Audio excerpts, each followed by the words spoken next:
But what about Calafiori in more detail? Yes please, any excuse. Calafiori was still as roamy and unpredictable as ever, but he found himself inverting more into the pivot than we've seen so far this season. These kinds of vertical connections between Zubimendi and Calafiori have become common already. Calafiori arriving on top at an angle, receiving already with momentum, but always the sheer quantity of off-ball movements that Calafiori makes keeps him busy, and he connects with Eze and stays in these right-hand side pockets higher up. As you know, I'm a big fan of Calafiori's adventures over to the right-hand side, and here it works because it's after a counter press. He's not just going there without thought, it's important to add. He stays and wants to play then in this deeper right centre mid zone. The team, as you'll see, have balanced him out elsewhere and the rest defence is still set. But the way Calafiori eliminates Paqueta out the game and gets into these kinds of positions whilst driving, it's like he's a left-footed right winger.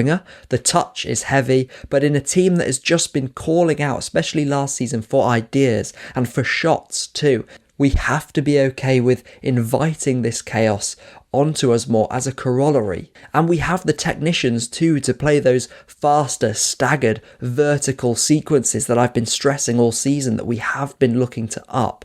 Our midfield is constantly changing its heights here, but now Ødegaard deliberately comes narrower. Bowen was often caught out in this zone between players because of West Ham's understaffed press, and Calafiori takes it again. It's Paqueta's jump, but he isn't backed up, and now we can escape. Calafiori holds it long enough just to wait for the lane for Ødegaard to open.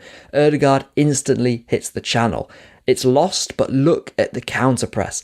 Remember, ball losses can be productive, especially if you've got a counter press as wired as us. I've also frequently said how in terms of getting the most out of Declan Rice, Calafiori always adds that little bit extra, I think, to Rice's game.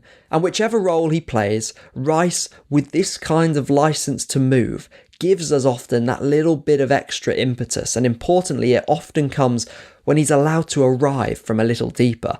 Here, Calafiori is stacked on top of Zubimendi, who is between the centre-backs. Calafiori moves across, which frees up Rice, who is in that stack initially between the lines, to sprint through the half space. Trossard, who probably balance-wise felt needed yesterday, even if it made him a bit more peripheral, has hinged lower and immediately whips one over the head of Wan-Bissaka, who he's drawn out.